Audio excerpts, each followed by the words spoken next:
Bonsoir à tous, on est de retour.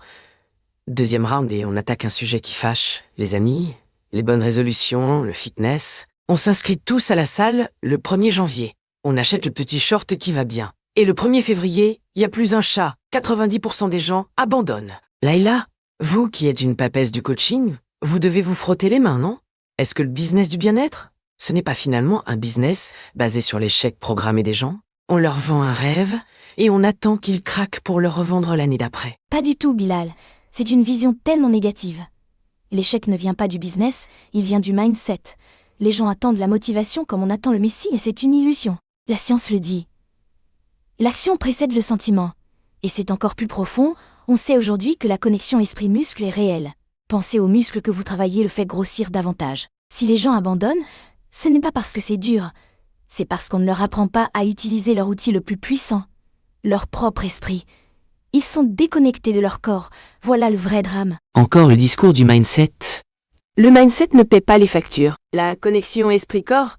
Pardon, mais j'ai envie de rire. Vous savez ce que c'est, ma connexion esprit-corps après 8 heures à faire des ménages à genoux ou à porter des packs d'eau dans les étages? Mon esprit, il me dit « T'es une loque ». Et mon corps, il dit « Elle a raison.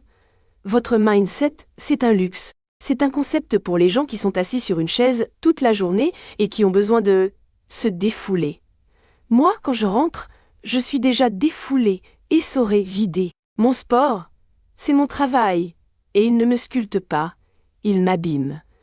Alors le cerveau qui commande aux muscles, laissez-moi rire. Voilà, la vraie vie anti-rongique. Ah, c'est violent ça. Je comprends l'émotion et la fatigue perçue, Fatima, mais d'un point de vue purement physiologique, votre raisonnement est un cercle vicieux. Les données sont claires. L'exercice modéré, même 20 minutes, augmente les niveaux d'énergie et combat la fatigue chronique.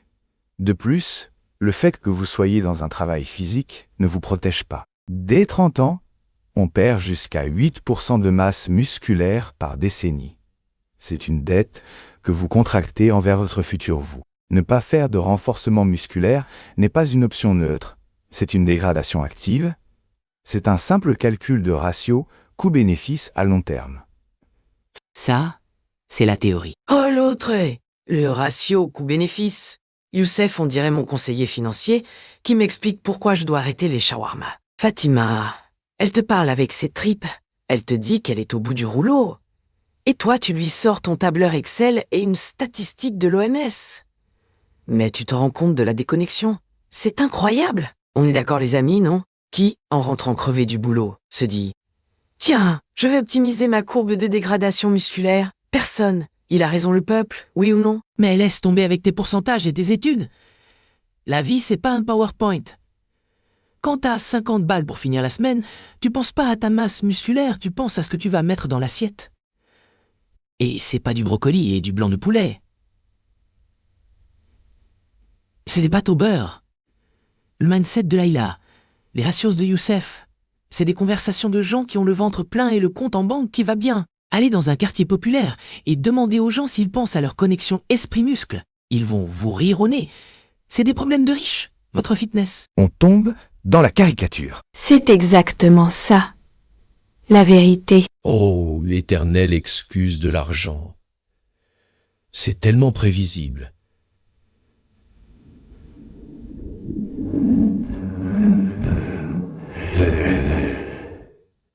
La discipline, ça ne s'achète pas, Karim, ça se cultive. Je suis d'accord que le discours de Youssef est un peu froid, mais sur le fond, il a raison. C'est une question de priorité. Si votre santé et votre apparence sont une priorité, vous trouverez une solution. Personne ne vous demande d'aller dans un club de luxe, des pompes, des squats, ça ne coûte rien. Le vrai problème, ce n'est pas le manque de moyens, c'est le manque de volonté. C'est plus confortable de se plaindre et de se trouver des excuses que de souffrir un peu pour un résultat.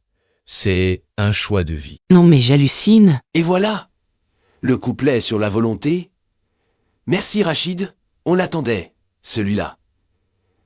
C'est le combo parfait. Laïla crée le besoin et la culpabilité en vendant un idéal inaccessible.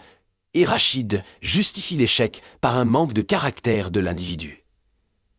C'est la mécanique même du système. On vous épuise au travail comme Fatima. On vous maintient dans la précarité comme Karim. Et ensuite, on vous dit que si vous n'avez pas le corps d'un mannequin Instagram, c'est parce que vous êtes un faible. Un sans volonté. Ce n'est pas un échec individuel, c'est une stratégie collective pour nous maintenir la tête sous l'eau. Voilà. C'est exactement ça. Mais pas du tout. Oula. Omar, on se calme. Stratégie collective. Oppression. C'est des abdos. Pas la prise de la Bastille, mon ami. On parle de faire quelques pompes, pas de renverser le gouvernement. Essaye d'être constructif un peu, s'il te plaît. Au lieu de voir des complots partout, donne-nous une solution. On fait quoi alors? On attend le grand soir pour commencer à courir? Allez, sois positif pour une fois. Fais un effort. Fais-le pour moi, mon Omar chéri. Ne me demande pas d'être constructif, Bilal. C'est le mot piège par excellence. Être constructif dans votre monde, ça veut dire accepte les règles du jeu et propose des micro-ajustements qui ne changent rien au fond. La seule chose constructive à faire, c'est de déconstruire. C'est de dire à Fatima que sa fatigue est politique, de dire à Karim que sa précarité est organisée, et de dire à Laïla et Rachid que le mérite et la volonté sont les outils idéologiques de ceux qui sont nés avec une longueur d'avance. La prise de conscience, voilà la première étape. Le reste, c'est de la poudre aux yeux. Et on fait quoi après? Le chaos comme